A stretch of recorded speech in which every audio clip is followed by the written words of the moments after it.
Jeremy, you are the new head coach of the Yucca Valley Trojans. When did you take the job, and can you describe your work and responsibilities? I applied for and accepted the job in the spring of last year when we were actually going through the COVID situation. I've lived in Yucca Valley since December of 1997, which seems like so long ago. And my responsibilities are to head up the football program, try to promote it as much as I can, try to develop athletes and make sure that they're student athletes first. And I plan to stay here for a long time. My wife works around here, so we're going to be here for a very long time. And my hope is to build a good program. I have a great set of coaches. You know what? In every interview that I've had, nobody has mentioned the fact that I've talked about how great my coaches are, but I have some great coaches on staff, and they've stuck with me.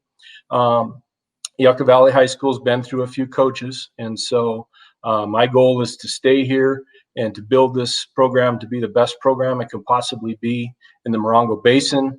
I've got some great assistant coaches to work with. I have a great administration to work with, and I'm very, very happy to be over here at Yucca Valley High School.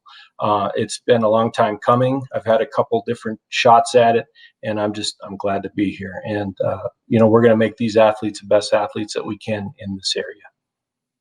Okay. So how much did COVID disrupt the team's work? How do you keep playing football these days?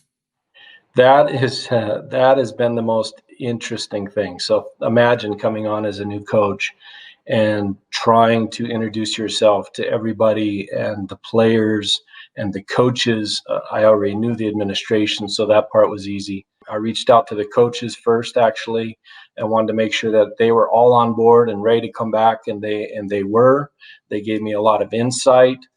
They know the players, and they know what's been going on the last few years. And so my plan is to build on the success that they had last year, work with these great seniors that are coming back. I've got some great seniors coming back, and we're going to build this program, and I'm going to be here for the long haul. I have been able to get my plays on there. I have been able to get them involved in Zoom. I've been able to post some COVID workout plans, but everything right now is on their own. I'm not with the team. I can't be with the team. I'm not allowed to be with the team. But once we get that green light, we will be out there on the field. We will invite you guys out there and all the media and everybody that wants to come that we're allowed to within the COVID standards, because we have some strict protocols that we're going to have to follow.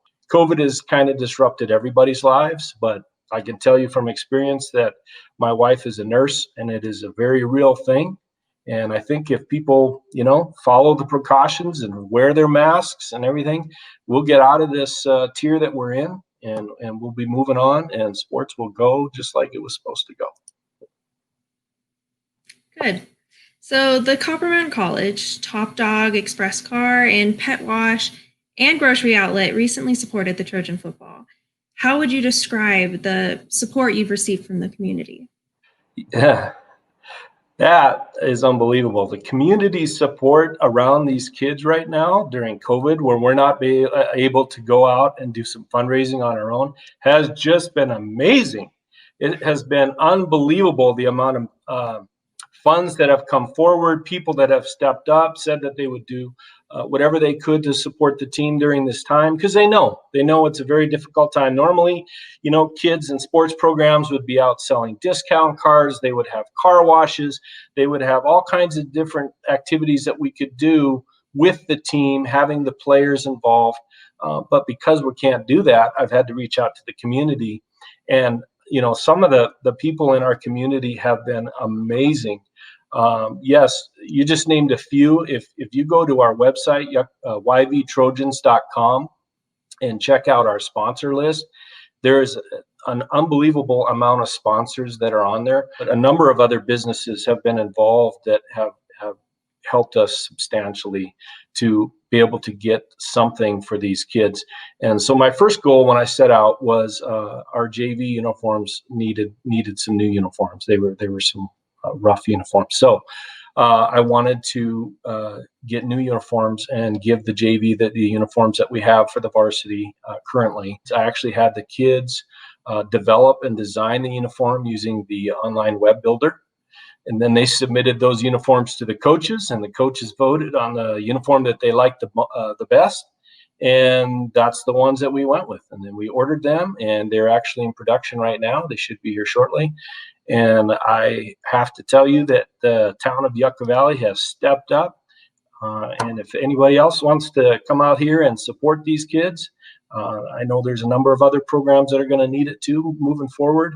And I've been working with the principal and talking to them about some of those situations. So there'll be plenty of opportunities to support programs. But I'm very happy with what they've done with the football team. So the fundraiser, is that what the money is going towards? The jerseys and stuff like that? This fundraiser will go to the remainder of the equipment that we still are looking to get. But the rest of these funds, they're always going to go to kids. That's just the way I am. If anybody knows me, any money that we bring in is going to go to kids and going to go to the team. We have a number of things on our wish list that we need to get. There's some things that we have to get. And then we have to have money left over for kids for meals. We want to be able to feed them, especially on away games and things like that. We take care of our players. Okay, so the drawing date is November 4th, correct? How do people pitch in?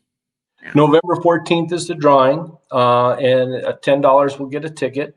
It's run through the Booster Club. So it's not run through the high school. It's run through the football booster club. But the grand prize is a Yeti cooler. And if you know anything about Yetis, they're worth some money. There's a couple Ramblers that go with that. And then some awesome outdoor road trip rockers. If you've seen those, they're about 70 to $85 a piece. So the grand prize totaled around $450. But on top of that, we have had businesses that have donated additional prizes. So we'll sell as many tickets as we possibly can. And then we are going to, on November 14th is actually the date, we will draw for that grand prize first, and then we will draw for these other prizes. And we actually were able to get a company, one of my assistant coaches, Coach Higgins, was able to get a company to put free shipping out towards that grand prize, so we can send it nationwide, basically. We're very excited about it. Well, okay, this sounds all very exciting. So thank you, Coach Jeremy, and I hope it all goes great. All right, well, thank you very much, and hopefully you guys will be able to see a game, and maybe it'll be streamed online, and go Trojans. Go Trojans.